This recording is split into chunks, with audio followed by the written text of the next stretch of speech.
کیا یہ جو پارلیمنٹ کا ایوان بالا ہے اس کا کوئی ممبر معزز نہیں ہے؟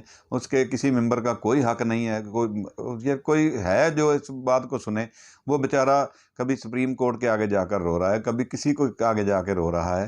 تو آج اس کے ساتھ وہ اس کے رونے کی وجہ سے اس کے رونے پر بھی غصہ آیا، اور ان کی جو وائف ہے، ان کی جو بیوی ہیں، ان کے جو نمبر، بلکہ ان کی بیٹی جو ہیں، ان کو وہ ان کے نمبر پر جو ان کی وائف اور ان کی جو قابل اعتراض تصاویر، چاہے وہ فیک ہیں چاہے جو بھی ہیں، وہ ان کا یعنی اس کا وہ ان کو کوئی حق کسی کو نہیں پہنچتا کہ وہ ان کی ذاتی زندگی میں بھی اس زہر بھر دیں۔ کیا وہ جو 74 سالہ بزرگ ہیں، وہ آج وہ پہلے بھی کہہ رہے تھے کہ میں مطلب مجھے کوئی جان سے اب مار دے وہ میرے لیے اچھا ہے، تو اس کا مطلب انہوں نے اور ذلیل کیا تاکہ وہ خود ہی مر جائے، خودکشی کر لے، یا کوئی بھی مار دے تو بعد میں اسے خودکشی کا رنگ دے دیں گے۔ تو یہ چیزیں بہت خطرناک حد تک آگے بڑھ گئی ہیں، پاکستانی قوم یہ سب دیکھ رہی ہے۔ اب وہ پاکستانی قوم نہیں رہی جو کہ آج سے 40 سال پہلے تھی۔ اس کو جو کہتے تھے وہ مان لیتے تھے۔ پاک فوج کا ایک بہت عزت و احترام کیا جاتا تھا، اور اب بھی ہے۔ لیکن یہ جو واقعات ہو رہے ہیں، یہ واقعات جو پاکستانی عوام کے سامنے جو وہ دیکھ رہے ہیں ان واقعات کو، تو ان میں وہ اس طرح تو وہ پاک فوج جو ہے اس کو بھی کوئی دشمن جو ہے وہ اس طرح استعمال کر رہا ہے کہ پاک فوج کے خلاف نفرت بڑھتی جا رہی ہے۔ تو یہ کوئی بین الاقوامی سازش ہی ہو سکتی ہے، اور جو بھی اس کے مہرے ہیں وہ بین الاقوامی سازش کے مہرے ہیں کہ سب سے پہلے انہوں نے نون لیگ کے لوگوں کے دلوں میں پاک فوج کی نفرت بھری، اور وہ کھلم کھلا اس نفرت کا اظہار کرتے رہے۔ اور بعد ازاں جو پی ٹی آئی کے لوگ تھے جو پاک فوج کا دفاع کرتے تھے، تو اس کے بعد انہوں نے ایک پارٹی کو انہوں نے پہلے نفرت بھر دی کے لوگوں میں نفرت بھر دی پاک فوج کے خلاف، اور دوسری پارٹی جو اس کا دفاع کرتی تھی وہ دوسری قسط میں آ کر اس کے دلوں میں بھی نفرت بھر رہے ہیں پاک فوج کے خلاف۔ تو میں یقیناً کہتا ہوں کہ یہ کسی بین الاقوامی سازش کے مہرے ہیں۔ پاک فوج ہماری ہے، پاکستان ہمارا ہے، اور اس سے پاکستان کو بنانے کے لیے ہمارے آباء و اجداد نے اپنی بہت زیادہ قربانیاں دی ہیں، اور بہت زیادہ قربانیوں کے بعد یہ ملک ہم نے حاصل کیا ہے۔ تو اس ملک میں رہنے والے جو پاکستانی، ہم لوگ جو پاکستانی ہیں، ہمیں اپنی آزادی اور سے زندہ رہنے کا حق بھی دیا جانا چاہیے، اور ہمیں اپنے ہر آدمی تک وہ انصاف بھی اس کو مہیا ہونا چاہیے۔ یہ چیزیں جو ہیں یہ بہت خطرناک حد تک آگے بڑھ گئی ہیں۔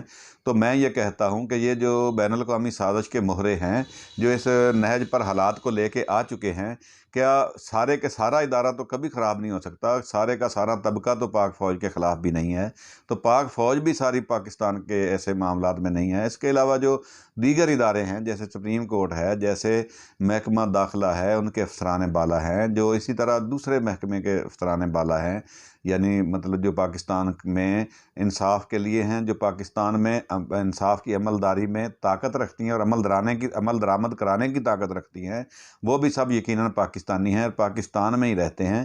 یہ قطعاً نہیں ہے کہ سارے افسران بالا جو پاکستان سے باہر پراپرٹیاں خرید کے نہیں بیٹھے، یہ وہی لوگ بیٹھے ہیں جنہوں کو پتہ ہے کہ مطلب ان کا مشن تھا کہ اتنے سال بعد پاکستان کے ساتھ یہ ہونا ہے، تو انہوں نے باہر جا کے جائیدادیں بنا لی۔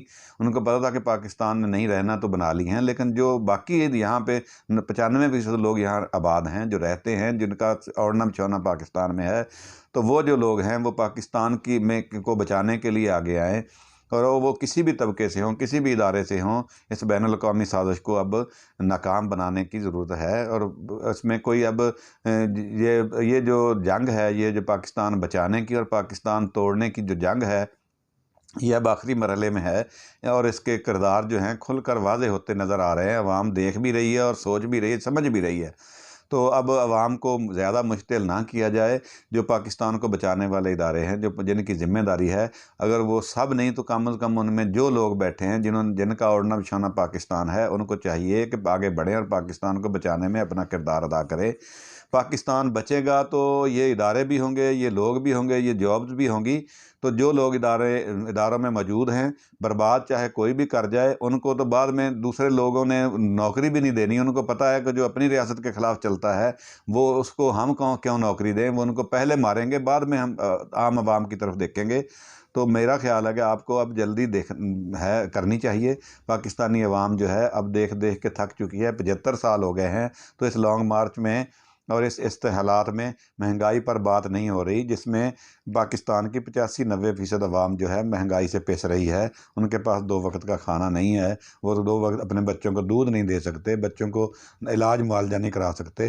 اس کے علاوہ جو پاکستان کی عوام ہے ان کی جو ہے عزت نفس مجروح ہو رہی ہے۔ جس پارٹی کو وہ سپورٹ کرتے ہیں وہ پارٹی کے ساتھ جو زیادتی ہو رہی ہے، جو اس کے بعد جو اہم معاملہ ہے وہ جناب عمران خان صاحب کا ہے۔ ان کا قصور یہ ہے کہ وہ پاکستان میں سیاست کر رہا ہے، کبھی اس نے کسی کے ساتھ کوئی غیر اخلاقی بات نہیں کی۔ ان کے اخلاقی طور پر ان پر بہت حملے ہوئے، لیکن اس نے کسی مخالف کو کے گھریلو کردار پر اور گھریلو معاملات پر، ذاتی معاملات پر کبھی کوئی بات نہیں کی۔ ان پر اس معاملے میں ہر جگہ اور ہر حد تک گر کر بات کی گئی، لیکن اس نے صبر کا پیمانہ نہیں چھوڑا۔ اس کے بعد ان کو مذہبی رنگ دے کر ان کو مطلب ان کے پر حملے کیے گئے، لیکن اس نے کسی پر مذہبی الزام نہیں لگایا۔ اس کے علاوہ انہوں نے غدار ان کو ثابت کرنے کی کوشش کی گئی، لیکن اس نے کسی کو بھی یہ کبھی نہیں کہا کہ جو آپ الزام لگا رہے ہیں تو میں بھی آپ پر الزام لگا دیتا ہوں۔ لیکن وہ بات یہ ہے کہ وہ جو ایک اپنی سوچ کے ساتھ کھڑا ہے، اور جو لوگ اس کے ساتھ کھڑے ہیں وہ بھی پاکستان کے ہیں، ان کو بھی جینے کا اتنا ہی حق ہے جتنا دوسرے لوگوں کے ہے۔ تو میرے خیال میں اب جو دھونس دھاندلی جو ہے وہ اب عوام کے ساتھ نہیں چلنے والی۔ عوام اب دھونس دھاندلی کو نہیں دیکھیں گے۔ اب عوام اپنا حق لینے کے لیے ایک سوچ پر اکٹھے ہو چکے ہیں۔ آج یا بدیر یہ بات اب اس سے آگے ہی بڑھنی ہے، اس سے پیچھے کبھی نہیں جانی۔ تو میں یہ گزارش کرتا ہوں تمام اداروں سے، تمام اداروں میں رہنے والے، تمام اداروں میں کام کرنے والے معزز پاکستانیوں سے، کہ اب وہ جو کالی بیڑے آپ میں موجود ہیں، جو دشمن کا جو سازشیں ہیں ان کو کامیاب کرنے کے لیے کوشاں ہیں، ان کے ساتھ لڑیں، اداروں میں لڑیں، ادھر عوام میں لڑیں، کہاں پہ آ کے لڑیں، عوام بن کے عوام کے ساتھ شامل ہو جائیں۔ تو میں گزارش کرتا ہوں تمام پاکستانیوں سے کہ اب جو وقت آ چکا ہے اس میں آپ نے ایک دوسرے کے ساتھ زیادتی نہیں کرنی، امن سے رہنا ہے، لیکن اپنے موقف کو اب ڈٹ کے بیان کرنا ہے، ڈرنا نہیں ہے، بھاگنا نہیں ہے، لڑائی کسی کے ساتھ بھی نہیں کرنی، جنگ کسی سے بھی نہیں ہے ہماری، ہم سب پاکستانی ہیں۔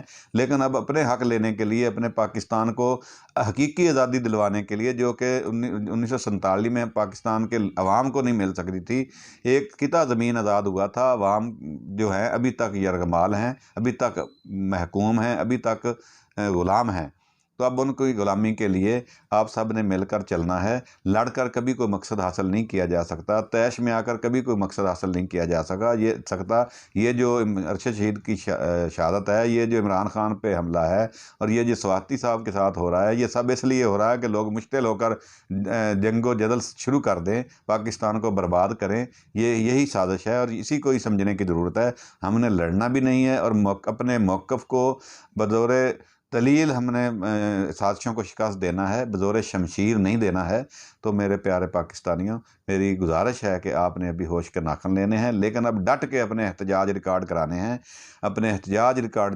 ہیں، احتجاج میں کوئی غیر قانونی کام نہیں کرنے، کسی مطلب عوامی یا ملکی جو اثاثے ہیں ان کو نقصان نہیں پہنچانا، عوامی مطلب لوگوں کو کوئی نقصان نہیں پہنچانا۔